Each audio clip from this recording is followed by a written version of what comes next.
The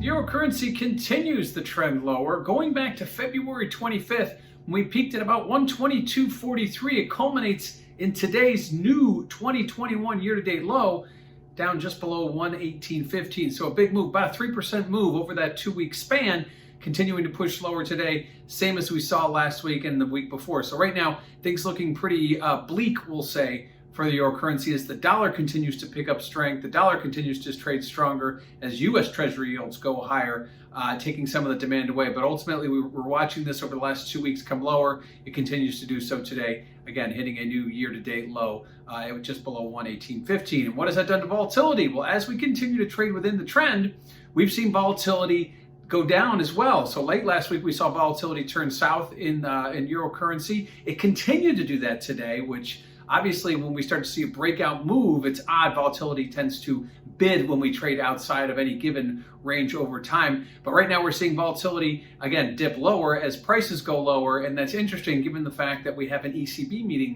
later this week. Typically, volatility bids ahead of key events. We'll talk about that in 1 second here. And what is that ECB? Well, the ECB's been all over the tapes.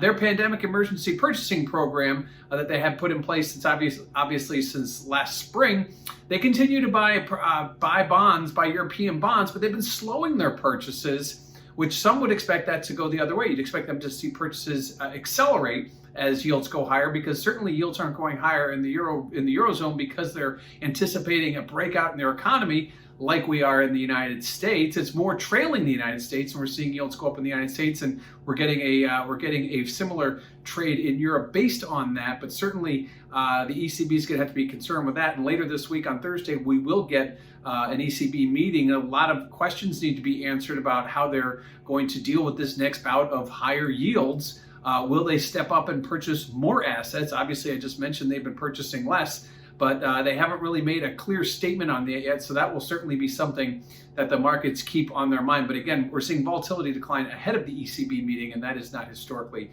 what we've seen. So the euro currency just continuing the trend we've seen over the last 2 weeks, hitting a new year-to-date low just south of 118.15 ahead of this week's ECB meeting.